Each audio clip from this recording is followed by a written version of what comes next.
আসসালামু আলাইকুম। শিমুল memorial north school and কলেজের অনলাইন ক্লাসে সবাইকে স্বাগতম। কেমন আছো তোমরা? আশা করছি ভালো আছো এবং আমাদের অনলাইনে যে ক্লাসগুলো হচ্ছে এগুলো নিয়মিত করছো এবং সর্বোপরি তোমরা যে করোনাকালীন স্বাস্থ্যবিধিগুলো আছে এগুলো মেনে চলছো। আজকের ক্লাস উপস্থাপনায় আমি মোহাম্মদ নুরুল হুদা, সহকারী শিক্ষক, Shimul memorial north school and college. তো আজকের পাঠ দশম অধ্যায় উপপাদ্য। আমরা এই অধ্যায়ে আজকের ক্লাস শেষে যেগুলো শিখতে পারবো এগুলো একটু দেখে নিই। দেখো, দুইটি ত্রিভুজ সদৃশ হওয়ার শর্ত ব্যাখ্যা করতে পারবো, ত্রিভুজ ও চতুর্ভুজের সদৃশতা ব্যাখ্যা করতে পারবো, সর্বসমতা ও সর্ব সদৃশতার পার্থক্য ব্যাখ্যা করতে পারবো। আমরা এবার দেখে নিই আজকের আলোচ্য বিষয়। আজকের আলোচ্য বিষয় সদৃশতা ও সদৃশ ত্রিভুজ। আমি কিছু প্রাথমিক আলোচনা আগে করে নেব। আমরা দেখো কয়েকটা চিত্র তোমরা দেখতে পাচ্ছ এখানে। দেখো, এখানে একটা ত্রিভুজ, এখানে একটা ত্রিভুজ, এখানে আমরা এটার সাথে খুব পরিচিত আমাদের শহীদ মিনার। তো দেখো, চিত্রগুলো দেখে তোমরা কি কি চিন্তা করতে পারো। দেখো, এখানে আমাদের দুইটা ত্রিভুজ আছে, এই ত্রিভুজ এবং এই ত্রিভুজ। আমি তোমাদের প্রথমে বোঝাবো সদৃশতা কি জিনিস। সদৃশতা বলতে কি আমরা বুঝি যে একই রকম। দেখো, এই ত্রিভুজ আর এই ত্রিভুজ সদৃশ। আমরা কেন সদৃশ? একই রকম। দেখো, এটা কিন্তু ছোট, এটা বড়, একই রকম। জাস্ট সদৃশতার একটা ধারণা দেওয়ার জন্য বলছি যে এটা আমরা মনে করছি এটা সদৃশ, মানে একই রকম দেখতে। দেখো, এখানে একটা শহীদ মিনার আছে, ওইটা একটু ছোট, এটা আরেকটু ছোট, আরেকটু ছোট, কিন্তু দেখতে একই রকম। তো এগুলো সদৃশ। আসলে সদৃশ বলতে আমরা বুঝি একই রকম দেখতে। তো দেখো, এই ত্রিভুজ আর এই ত্রিভুজ সদৃশ। তাহলে কি আমরা গণিতের খাতায় আমরা দেখবো দুইটা ত্রিভুজ দেখতে একই রকম, তাহলে দুইটা ত্রিভুজ সদৃশ? না, আসলে গণিতে এটা চলবে না। গণিতে আমাদের যুক্তি চাই, আমাদের কিছু ম্যাথমেটিক্স যুক্তির সাহায্যে, যুক্তি ছাড়া গণিত কথা বলবে না, যুক্তি দিয়ে তারপরে বলবো যেটা সদৃশ। তো আমরা একটু শিখে নিব দুইটা ত্রিভুজ কখন আমরা সদৃশ করবো। আমরা এখানে লিখেছি সদৃশতার শর্ত। শর্ত 1, বাহু বাহু বাহু। তোমাদের আগের ক্লাসে, আগের অনুশীলনীর উপরে যে ক্লাসগুলো নিয়েছিলাম সেখানে বুঝিয়েছিলাম ত্রিভুজের সর্বসমতা। তো ওখানে সর্বসমতার 4টা শর্ত ছিল। আমাদের সদৃশতা হওয়ার কিছু শর্ত আছে, সেগুলো আমরা দেখে নিচ্ছি। প্রথমে দেখো, বাহু বাহু বাহু। সর্বসমতা ছিল 3টা বাহু সমান। বাট এখানে কি বলছে আমরা একটু দেখে নিই। দেখো, যে যদি একটি ত্রিভুজের 3 বাহু অপর একটি ত্রিভুজ 3 বাহুর সমানুপাতিক হয়, একটা ত্রিভুজের 3 বাহু আর একটা ত্রিভুজের সমানুপাতিক হয়, তোমরা সর্বসমতার সাথে গুলিয়ে ফেলবে না। সর্বসমতা বলা ছিল এরকম, যদি একটা ত্রিভুজের 3 বাহু আর একটা ত্রিভুজের 3 বাহুর সমান হয় তাহলে সর্বসম হয়। বাট এখানে কি বলেছে? 3 বাহুর সমানুপাতিক। আমরা সমানুপাতিক বা অনুপাত সমানুপাত করেছিলাম অনুশীলনী 2.2 অধ্যায়ে বা 2.1 এ। তো আমরা ওইটা একটু মাথায় নিয়ে আসবো যে সমানুপাতিক জিনিসটা কি। তবে ত্রিভুজ দুটি সদৃশ হয়, তাহলে কি হলো যে দুইটা ত্রিভুজ সর্বসম হবে যদি একটা ত্রিভুজের 3 বাহু আর একটা ত্রিভুজের 3 বাহুর অনুপাত সমান হয়। আমরা একটু এই নিচের চিত্রগুলো খেয়াল করি। দেখো, আমরা এখানে দুটো ত্রিভুজ নিয়েছি, একটা হলো AEC আর একটা ত্রিভুজ নিয়েছি DEF। তো এখানে আচ্ছা, এখানে একটু খেয়াল করো যে আমি যদি প্রথমে CE এবং FE এদের অনুপাত করি তাহলে কত হবে? 5:10। আমরা উভয় পক্ষকে 5 দিয়ে ভাগ করলাম, তাহলে কত হবে? 1:2। তাহলে এই বাহু আর এই বাহুর অনুপাত কিন্তু 1:2। এবার আমরা এটা দেখি, এই যে AC আর DF এদের অনুপাত কত? দেখো, 2:4। আমি যদি এটাকে কাটাকাটি করি 2 দিয়ে, তাহলে কি কত হবে? 1:2। তাহলে এটার অনুপাত আর এটার অনুপাত ছিল 1:2, এটা আর এটার অনুপাত হলো 1:2। তাহলে দুইটা বাহুর অনুপাত সমান। আরেকটা লাগবে, 3 বাহুর অনুপাত সমান হতে হবে। সমানুপাতিক মানে দুইটা অনুপাত সমান, আমরা এভাবে বুঝি। AE আর যদি আমি DE এদের অনুপাত করি তাহলে কি হবে? 4:8। অনুপাতকে আমি 4 দিয়ে ভাগ করব, তাহলে দেখো 1 4 দিয়ে ভাগ করলে 1 আর 8 কে 2 দিয়ে 4 দিয়ে ভাগ করলে 2, তাহলে 1:2। তাহলে দেখো তিনটা বাহুরই অনুপাত সমান, তাহলে আমরা বলে দেব কি এই দুইটা ত্রিভুজ সদৃশ। আমরা একটা যুক্তি দেখলাম। আমরা এরপরে শর্তে যাব। দেখো শর্ত 2 বাহু কোণ বাহু, আমাদের সর্বশর্ত একটু ছিল কিন্তু বাহু কোণ বাহু দুইটা বাহু সমান এবং এদের অন্তর্ভুক্ত কোণ সমান, বাট এখানে আমরা সদৃশ্যতা প্রমাণ করছি। দেখো যদি দুইটি ত্রিভুজের একটি দুই বাহু অপরটি দুই বাহু সমানুপাতিক হয়, আগেরটাতে ছিল তিনটাই যদি সমানুপাতিক হয়, এখানে তিনটা বাদ দিয়ে আমি একটা কমিয়ে দিয়েছি যে দুইটা যদি সমানুপাতিক হয় এবং অন্তর্ভুক্ত কোণ দুইটি পরস্পর সমান হয় তাহলে দুইটা ত্রিভুজ সদৃশ হবে। তাহলে কি হলো যে দুইটা বাহুর অনুপাত সমান হবে। আমরা একটু খুঁজে বের করব এখানে কোন দুইটা বাহুর অনুপাত সমান। দেখো এই যে BC আর আমি যদি এই EF এদের অনুপাত করি তাহলে BC আর EF এর অনুপাত হবে 5:50, 5 দিয়ে ভাগ করো তাহলে কি হবে 5/5 1:5 1/10 এরপরে দেখো এই নিচেরটাতে আসি AB অনুপাত DE এদের যদি অনুপাত করি তাহলে কি হবে 3:30 বা 1:10, তাহলে দুইটা বাহুর অনুপাত সমান। তাহলে এখন কি হবে, এখন যেটা করতে হবে এদের অন্তর্ভুক্ত কোণ সমান আছে কিনা এটা আমাদের চেক করতে হবে। তাহলে দেখো এই দুইটা বাহুর অন্তর্ভুক্ত কোণ এইটা B কোণ আর এই দুইটা বাহুর অন্তর্ভুক্ত কোণ E কোণ এইটা সমান যদি হয় তাহলে সদৃশ হবে। দুইটা বাহুর অনুপাত সমান এবং তাদের অন্তর্ভুক্ত কোণ যদি সমান হয় তাহলে সদৃশ হবে। তাহলে আমাদের দুইটা শর্ত করলাম। আমরা এর পরের শর্তে যাব। দেখো শর্ত 3 বলা হচ্ছে দুইটি ত্রিভুজের একটির দুইটি কোণ অপরটির দুইটি কোণের সমান হয় তবে ত্রিভুজ দুটি সদৃশ হয়।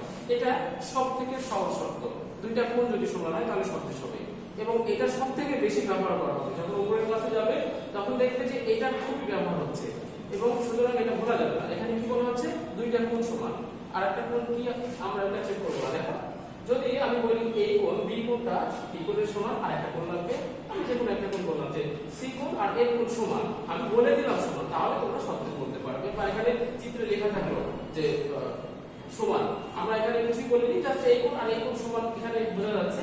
আর একটা এখানে এরকম করে যদি আমি দিয়ে বলতাম যে দুইটা কোণ সমান তাহলে ত্রিভুজ দুইটা সদৃশ। এখন আরেকটা কথা থাকে যে দুইটা কোণ সমান হলে অবশিষ্ট কোণটা কি হবে, অবশিষ্ট কোণটা অবশ্যই সমান হবে। যদি একটা ত্রিভুজের দুইটা কোণ আর একটা কোণের দুইটা কোণের সমান মানে বাকি যে কোণটা থাকবে এটা অবশ্যই সমান হবে। তোমরা একটু চিন্তা করলে এটা আবিষ্কার করতে পারো।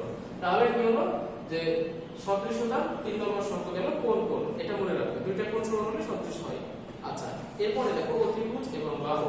অতিভুজ আমরা জানি সমকোণী ত্রিভুজে থাকে, তাহলে এই শর্তটা সমকোণী ত্রিভুজের জন্য। সমকোণী ত্রিভুজে দেখো দুইটি সমকোণী ত্রিভুজের অতিভুজ ও অপর একটি বাহু যথাক্রমে অপর ত্রিভুজটির অতিভুজ যথাক্রমে অপরটির অতিভুজ ও অনুরূপ বাহুর সমানুপাতিক হয় তবে ত্রিভুজ দুটি সদৃশ হয়। আমি আরো একবার রিপিট করে শোনাচ্ছি। দেখো দুটি সমকোণী ত্রিভুজের অতিভুজ ও অপর একটি বাহু যথাক্রমে অপরটি অতিভুজ ও অনুরূপ বাহুর সমানুপাতিক হয় তাহলে দুইটা ত্রিভুজ সদৃশ হয়। তাহলে দেখো আমরা এখানে সমকোণের বিপরীতে যেটা সেটা অতিভুজ, তাহলে এটা যদি সমকোণ হয় তাহলে অতিভুজ হলো BC, তাহলে BC অনুপাত এটা যদি সমকোণ হয় তাহলে এটা অতিভুজ হবে EF বা F, তাহলে এটা এটা যদি অনুপাত করো 15:5, তাহলে 15:5 দিয়ে ভাগ যায় 3:1। তাহলে এবার আরেকটা বাহু নিতে হবে, যে কোনো একটা বাহু বলেছে অপর একটি বাহু যে কোনো বাহু। তাহলে এবার এই বাহু নিলাম AB অনুপাত FD অর্থাৎ 6:2, দ্যাট ইজ 3:1 দুই দিয়ে ভাগ করলে তাহলে দেখো অতিভুজ আর একটা বাহুর অনুপাত সমান, তাহলে দুইটা ত্রিভুজ সদৃশ। এই যে চারটা শর্ত আছে এই চারটা শর্ত সবসময় মাথার মধ্যে রাখবে এবং যখন তোমাকে বলা হবে যে এই দুইটা ত্রিভুজ সদৃশ কিনা চেক করো তাহলে তোমাকে চারটার মধ্যে থেকে কোন নিয়মটা এখানে প্রয়োগ হয়েছে সেটা তোমাদেরকে ওইখানে প্রয়োগ করতে হবে। তো আমরা পরবর্তী স্লাইডে যাব। দেখো আমি এখানে একটা সমস্যা দিয়েছি। সমস্যা 1 যে চিত্রে আমরা একটু পড়ে নেব। এখানে বলে দেওয়া আছে চিত্রে এটা একটা ত্রিভুজ, এখানে দেখো BE আর এই CD সমান্তরাল, আমি এখানে নিচেও লিখে দিয়েছি যে BE সমান্তরাল CD। আমরা একটু প্রশ্ন লিখে নিই। চিত্রে BE সমান্তরাল CD দেখা হচ্ছে ত্রিভুজ ABE, দ্যাট ইজ এই ত্রিভুজ ABE এই ত্রিভুজটা এবং ACB ত্রিভুজ ACB অর্থাৎ ACB অর্থাৎ সম্পূর্ণ ত্রিভুজটা, এই দুইটা ত্রিভুজ সদৃশ, এটা আমরা প্রমাণ করব। তাহলে চলো আমরা প্রমাণ করি। আচ্ছা দেখো এখানে আমাদের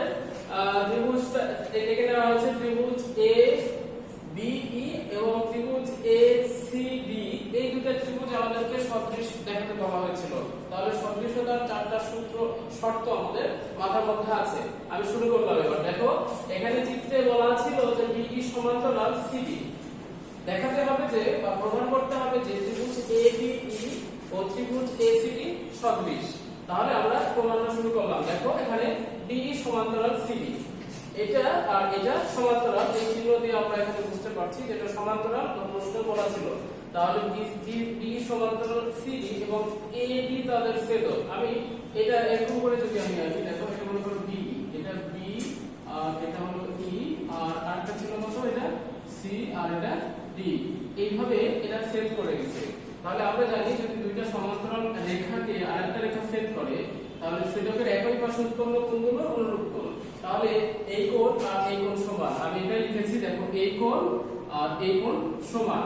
এখানে দেখো যে যেহেতু এবি তাদের ছেদক, তাহলে আমরা লিখব এ ই বি সমান সমান কোণ এ ই সি। এটা হলো আমাদের অনুরূপ কোণ। আমরা এই কোণটা সমান প্রমাণ করে দিলাম। এরপরে আমরা সেই সদৃশ প্রমাণটা করব। দেখো ত্রিভুজ এবিই ও ত্রিভুজ এসিডি এ, এই দুটো ত্রিভুজের মধ্যে আমরা একটা কোণ সমান পাচ্ছি। এই যে উপরে যেটা লিখেছি এ ই বি, এই ত্রিভুজের এই কোণ আর পুরো ত্রিভুজের এসিডি ত্রিভুজের এবিসি এই কোণ, দুইটা কোণ সমান। আমরা সদৃশতার শর্তে দেখেছিলাম যদি দুইটা কোণ সমান হয় দুইটা ত্রিভুজের তাহলে সদৃশ হয়। দেখো এখানে একটা কোণ লিখেছি, এই কোণটা দ্যাট ইজ বি এ ই, এই কোণ ছোট ত্রিভুজের, এবং বড় ত্রিভুজের দেখো সি এ ডি এই কোণ। তো সি এ ডি দুইটাই একই কোণ না? দেখো তো এটা এই ত্রিভুজের এই কোণ আর সি এ ডি দ্বারা এই কোণই বোঝাচ্ছে। সুতরাং এটা আমরা বলতে পারি সাধারণ কোণ। তাহলে দেখো দুইটা কোণ সমান, তাহলে আমরা বলে দেব ত্রিভুজ এবিই এবং ত্রিভুজ এসিডি সদৃশ। আমরা আশা করি বুঝতে পেরেছি এটা। তো আমরা পরের সমস্যায় যাব। দেখো পরের সমস্যা নম্বর 2। এখানেও আমি একটা চিত্র এঁকে নিয়েছি এবং সদৃশতার প্রমাণ করব। দেখো চিত্রটা একটু খেয়াল করো। একটা ত্রিভুজের উপরে আরেকটা ত্রিভুজ বসানো আছে। এখানে ত্রিভুজ দুটোর নাম বলছি। একটা ত্রিভুজের নাম হচ্ছে ডাব্লিউ আর টি এবং আরেকটা ত্রিভুজ হচ্ছে পিটিএন। আচ্ছা, আমাদের এই দুটো ত্রিভুজ সদৃশ দেখাতে হবে। তাহলে এখানে কিছু চিত্রের মধ্যে কিছু বৈশিষ্ট্য বলা আছে। এই যে ডাব্লিউ আর এটার দৈর্ঘ্য 12 বলা হচ্ছে। তারপরে এই যে দেখো পি এন এটা 3 বলা হচ্ছে। তারপরে এন আসলে এই যে পিটি সমান সমান 4, তারপরে এন টি এটা সমান সমান 15। আমরা এটাকে সদৃশ প্রমাণ করব। আচ্ছা দেখো আমাদের এখানে ত্রিভুজটা একটু খেয়াল করো। আমরা ত্রিভুজটাকে আরেকবার রিভিউ করি। দেখো যে এখানে দুইটা ত্রিভুজ আছে। একটা হলো পিটিএন, এই যে পিটিএন ত্রিভুজের মধ্যে আমরা টিপি এটা সমান সমান 4, পিএন সমান সমান 3 আর এনটি এটা সমান সমান 5। আর এই বড় ত্রিভুজটা যেটা দেখতে পাচ্ছ এটার মধ্যে আমরা এই ডাব্লিউ আর সমান সমান 12 আর টি আর সমান সমান 9 এবং ডাব্লিউ টি এইটুকু হলো আমরা 10 বোঝাচ্ছি, অর্থাৎ ডাব্লিউ এন টা হলো 10 আর এন টি এটা 5। তাহলে আমাদের ডাব্লিউ টি হবে 10 প্লাস 5 সমান সমান 15। আমরা এই কথাগুলো এখানে লিখে নিয়েছি। দেখো ত্রিভুজ পিটিএন এ এন টি সমান সমান 5, এন টি সমান সমান 5, পিএন সমান সমান 3, পিএন সমান সমান 3 এবং এই পিটি সমান সমান 4। আমরা ছোট ত্রিভুজ শেষ। এবার আমরা বড় ত্রিভুজটাকে দিকে খেয়াল করি। ডাব্লিউ আর টি এই ত্রিভুজে ডাব্লিউ টি এটা সমান সমান আমি আগে লিখেছি 10 প্লাস 5 সমান সমান 15। তারপরে টি আর সমান সমান 9, এই যে টি আর এটা সমান সমান 9 এবং ডাব্লিউ আর এটা সমান সমান 12। আমরা দেখাবো যে এই দুটো ত্রিভুজ সদৃশ। তাহলে সদৃশ হওয়ার জন্য আমাদের চারটা শর্ত ছিল যে বাহু বাহু বাহু অর্থাৎ তিনটা বাহু আর তিনটা বাহু সমানুপাতিক, দুইটা কোণ সমান আর সমকোণী হলে অতিভুজ আর একটা ছিল বাহু অনুপাত সমান, আর ছিল দুইটা বাহু অনুপাত সমান এবং অন্তর্ভুক্ত কোণগুলো সমান। তো আমরা এটা দিয়ে আমরা ওই চারটা চিন্তা এখানে কাজ করবে, কোনটা প্রয়োগ হবে আমরা এটা দেখে বুঝতে পারবো। দেখো আমি বাহুগুলোর অনুপাত নিয়ে একটু কাজ করব। প্রথমে দেখো ত্রিভুজ পিটিএন ও ত্রিভুজ ডাব্লিউআরটিএ আমি এনটি অনুপাতকে আমি ভগ্নাংশ আকারে লিখতে পারি। এটা এভাবে লিখতে পারতাম এনটি অনুপাত ডাব্লিউটি। এইটা না লিখে আমি লিখেছি এনটি বাই ডাব্লিউটি। আমরা জানি অনুপাতকে এভাবে ভগ্নাংশ আকারে লেখা যায়। তাহলে আমি কখনো এটাকে অনুপাত করব, কোনো ভগ্নাংশ করবো তোমাদের এটা বলতে হবে। তাহলে আমরা NP অনুপাত WT, NP এর মান ছিল দেখো 5 এবং WT এর মান ছিল 15। আমরা যদি এইটা লব এবং হরকে 5 দিয়ে ভাগ করি, উপরে হবে 1 এবং নিচে হবে 3। তাহলে এই দুটো বাহুর অনুপাত পেলাম 1:3। এরপরে আসো দেখো PL, এই যে PL অনুপাত আমি নিয়েছি TR, PL অনুপাত TR মানে এমন ভাবে নিয়েছি এটা 1:3 হয়েছে, আমাদের এটাও 1:3। তাহলে আমি দেখতে পাচ্ছি এটার অনুপাত 1:3, আমি এজন্য নিয়েছি। তাহলে PL অনুপাত TR, PL এর মান 3, TR এর মান 9। তাহলে 3 দিয়ে যদি ভাগ করি তাহলে উপরে 1 আর নিচে 3। দেখো এই দুটার অনুপাত কিন্তু একই, 1:3 1:3। আরো একটা বাহু আছে PT, দেখো PT এটা 4 এবং WR এটা সমান 12। তাহলে দেখো PT অনুপাত WR 4:12 সমান 1:3। তাহলে আমরা কি পেলাম, তিনটা বাহুর অনুপাতই 1:3। অর্থাৎ আমরা লিখতে পারি এইটা অনুপাত এইটা সমান সমান এটা অনুপাত এইটা সমান সমান এইটা অনুপাত এইটা। অর্থাৎ এই ত্রিভুজের প্রত্যেকটা বাহু মানে অনুরূপ বাহুগুলোর অনুপাত সমান। তাহলে কি একটা ত্রিভুজের 3 বাহু আর একটা ত্রিভুজের যদি 3 বাহু সমানুপাতিক হয়, অর্থাৎ তাদের অনুপাত যদি সমান হয়, তাহলে দুটো ত্রিভুজ সদৃশ। তাহলে আমরা বলে দিতে পারি PTL ও RWT ত্রিভুজ দুটি সদৃশ। আশা করি তোমরা এটা বুঝতে পেরেছো। তো আমি আমার ক্লাসে আজকে প্রথমে কিছু প্রাথমিক আলোচনা ছিল, এরপরে দুইটা সমস্যা সমাধান করেছি। তো আমি কয়েকটা কথা বলবো, আর সেটা হলো আমরা আজকে বললাম ত্রিভুজের সদৃশতা। তো চতুর্ভুজের সদৃশতা হলে কি হবে? আমাদের চতুর্ভুজ সম্পর্কে আমাদের এই ক্লাসে খুব একটা পড়াশোনা নেই, শুধু কয়েকটা চিত্র আছে। তো আমি বলি যে আমরা ত্রিভুজের যে 4টা শর্ত করলাম, এই শর্তগুলো খুব ভালো করে পড়তে হবে। আর চতুর্ভুজের সদৃশতার জন্য যেটা করতে হবে, আমরা শুধু একটু ধরে নেব এটা, যে আমরা এখানে একটা জিনিস দেখলাম, একটা ত্রিভুজের 3টা কোণ আর একটা ত্রিভুজের 3টা কোণের সমান হয়, তাহলে সদৃশ হয়। কিন্তু চতুর্ভুজের বেলায় কিন্তু সদৃশ হবে না। যেমন আমি একটা উদাহরণ দিব, যে একটা বর্গ আর একটা রম্বস, বর্গ আর একটা আয়ত, বর্গের 4টা কোণ সমকোণ এবং আয়তের 4টা কোণই সমকোণ। তাহলে 4টা কোণ 4টা কোণের সমান, তাহলে আমরা এটাকে সদৃশ বলতে পারি না? পারি না। চতুর্ভুজের ক্ষেত্রে যেটা বলতে যাচ্ছি, 4টা কোণ যদি সমান হয়, 4টা কোণ 4টা কোণের সমান হয়, তাও সদৃশ হবে কিনা এটা আমরা বলতে পারবো না। বাট ত্রিভুজের ক্ষেত্রে যদি একটা ত্রিভুজের 3টা কোণ আর একটা ত্রিভুজের 3টা কোণের সমান হয়, তাহলে সদৃশ হবে। তো আজকের ক্লাস এই পর্যন্তই। আর পরবর্তী ক্লাসে কি আছে আমরা একটু দেখে নিই। দেখো নেক্সট ডে এই চ্যাপ্টারের উপরে ক্লাস আমরা নিব, 10.3 এর উপরে ক্লাস নিব। আজকে প্রথম ক্লাস, পরের দিনে দ্বিতীয় ক্লাস নিব। তো সবাই ভালো থাকবে এবং করোনাকালীন এই সময় বাসায় থাকবে, প্রয়োজন ছাড়া বাড়ির বাইরে যাবে না এবং পড়াশোনা করবে সর্বোপরি। সবাইকে ধন্যবাদ।